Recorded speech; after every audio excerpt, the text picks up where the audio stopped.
Hi guys, welcome to another episode of a daily market review using ICT trading concepts, in particular trading with his fair value gap strategy. So first off, let's take a look at the dollar index on the daily time frame. And we can see here that yesterday we had this swing high that's been created following the close of yesterday's candle. So we have this swing high on the 23rd of August on Tuesday, and actually just above it rests buy side liquidity based on this candle high from the 14th of July. So it hasn't quite tapped that buy side liquidity yet. So from my perspective, just needed to be a little bit careful because we may travel and hit that buy side liquidity and sweep it. Um, but there's also a daily fair value gap to the downside. So based on this swing high that's been created, um, you can have a bias that the dollar might tap into that fair value gap, collect liquidity, further retrace into a discounted area before then being able to take out these highs. So at the moment, if that continues, what we have here is two relatively equal highs on the daily, which can provide plenty of um, support to the retail traders. That above here is this is resistance, and then eventually we may go and attack that resistance and collect that liquidity resting above. So I was a little bit neutral going into the markets today, just seeing what kind of setups can be presented to us.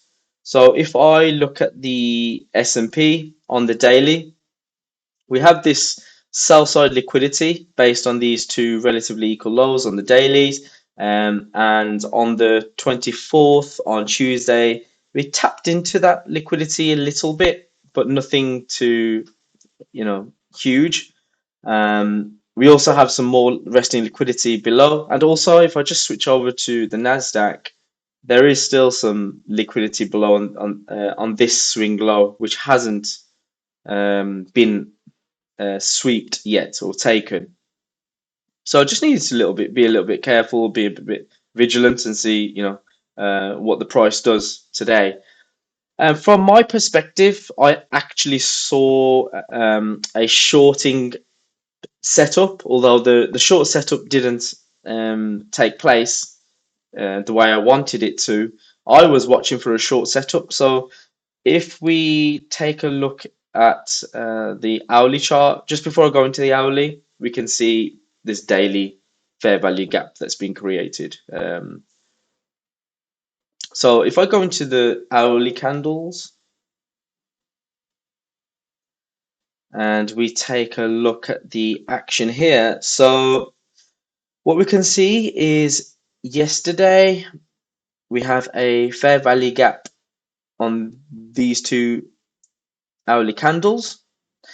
And what I saw was that we have this run up of price action into the daily fair value gap. And then I was watching for displacements and an energetic move to the downside. So, from my perspective, we attacked the daily fair value gap and then we saw this move down, which eventually took out these lows, resulting in a market structure shift. And as part of that structure shift, we saw um, a fair value gap created on the hourly to the downside. So, from my perspective, I was watching that to see what happened and couldn't really look at entering this anyway because this happened at 7 a.m. and we're watching for potential setups during the New York AM kill zone. So yeah, there was no entry there. But what I was looking for was if we saw price go into that hourly fair value gap, then I wanted to watch the price action on the lower time frames to see if we see a further setup to the downside. So what I looked for was after we hit that daily fair value gap, and then we had a displacement lower. I wanted to see price return back to that fair value gap and then move back down, creating a potential another setup on the lower time frame. So if we switch to the 15-minute time frame, what you can see here is um, a fair value gap created on the 15-minute time frame. And this move down is what resulted in this market structure shift here. So during this time, around about 8:45 to 9:30, I was waiting for a move up into this fair value gap, which could have provided me with a short trade entry, and my targets would have been towards this hourly fair value gap here. If I had that opportunity presented to me, I could have looked to set my entry there at the start of the fair value gap and take this swing high as my stop loss, and then look to take targets at this area. So potential 3 to 1 was on the table there, but didn't get that run up, and there was no entry, so just had to watch. One thing I did miss though is once I saw. So what happened to me was I was watching this, and once I didn't get this set up, and I saw this drop down into this fair value gap, I stopped concentrating. I took a step back and thought, oh, haven't got my entry. I'm gonna step away from the charts. However, what I should have done was carried on, concentrating and switch my bias, because what happened here is, we left some um, buy side liquidity here with this swing high. We entered a fair value gap. We was in a an uptrend. So what I should have thought to myself was, actually I need to monitor the price action once the price has hit this fair value gap to see if we have a potential long scenario set up. And you know toward around about 10:30, I had a tweet notification go off from Mr. ICT, and he did actually take this setup. He took this trade. So what he did was, if I just remove some of this markup, what we can see here is after the 9:30 open, where price is a little bit volatile, it dug into that 15-minute, no, the 1 hour fair value gap. So if we just switch back to the hourly, this is the hourly fair value gap.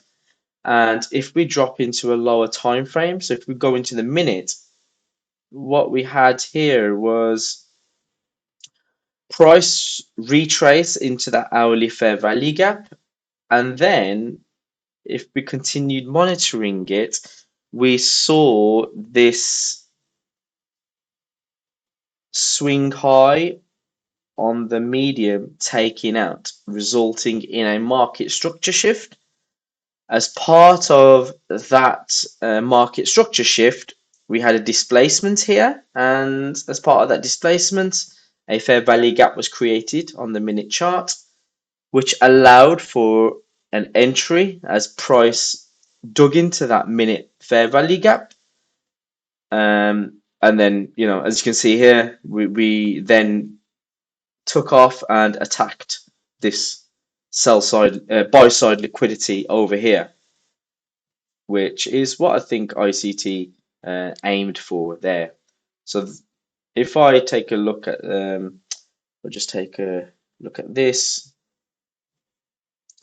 You could have set your stop loss there to be safe, and then aiming for that buy side liquidity. We have 2.85 to 1, and I think on the fib, which I think ICT actually used, If we draw a fib from this swing high to this swing low, we have actually not that one.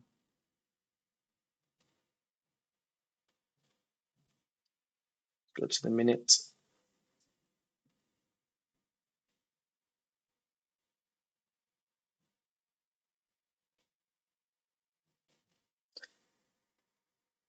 Let's do it here. So yeah, on the minute chart, we saw on this fib from the swing low to the swing high of this range. At that moment in time, we saw price return back into a discounted area, which then allowed for a nice setup and then, trade toward this buy side liquidity. So that is something I missed out on. I didn't quite see that because I stopped concentrating after seeing a setup fail that I had in mind. But one thing I've learned from that is, stay in the market. Uh, do not lose concentration, which is what I'll, try to remember for next time.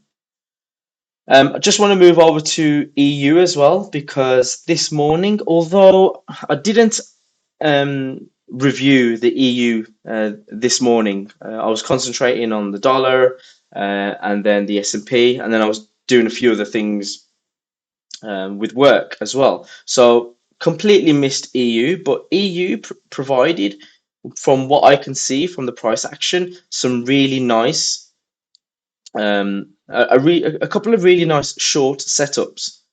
So if we take a look at the hourly chart, what we can see here is that we have a daily fair value gap created above, and we saw price drive into the fair value gap.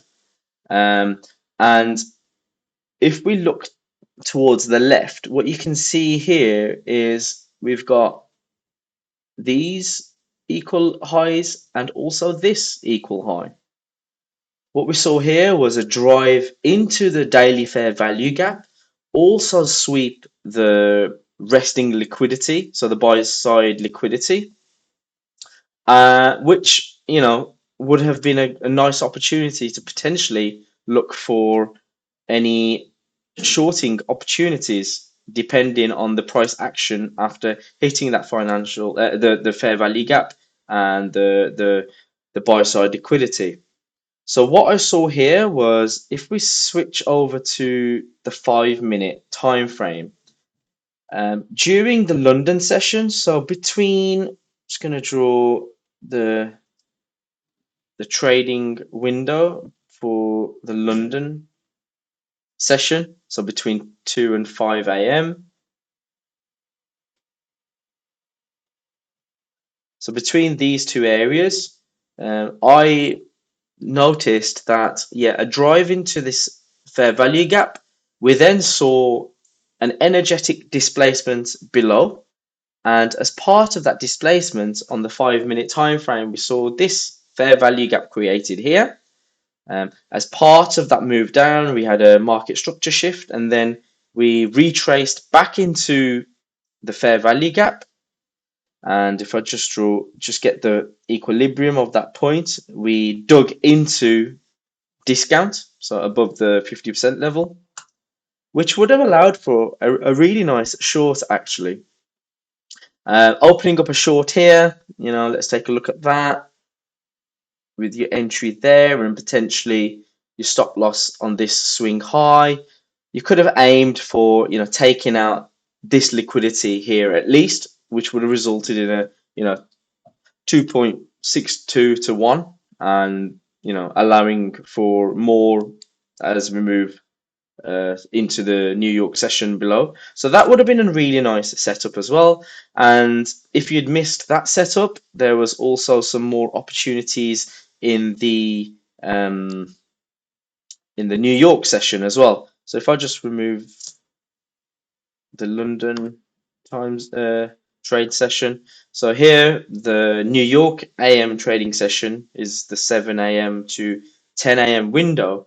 And I saw on the 15-minute time frame that there was another fair value gap created here. So above the midnight opening, we saw this fair value gap created, and as part of the New York trading AM window, we saw price dig back into that fair value gap, which would have allowed for a nice entry again. So if I just take a look at the 50% equilibrium, we saw price, yeah, drive above that into a discounted area, which would have allowed for a potentially a shorting opportunity. So if we just take a look at that, so what I look at doing is, rather than entering here, which is below the 50% equilibrium, at this point I'd have a order set up at the 50% level if it's within a fair value gap. So with that, we could have a short here with the stop loss at this swing high, and then again, aim for resting liquidity below or identifying any points of interest. So here you could have identified that we have a fair value gap created here. So that could have been a potential target, and leaving some for this target here. Which did it reach? It didn't quite, but if you're adjusting your stop loss as part of the trade, you would have been stopped at around here, but overall in nice profit. So that's something I identified and didn't quite capture that. When I saw this in hindsight, it's something that I probably most likely would have entered.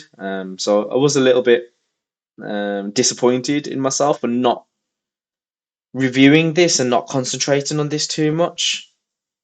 But you can't win them all. So you know, just gonna have to look for another opportunity in the next few days, or whenever another opportunity presents itself.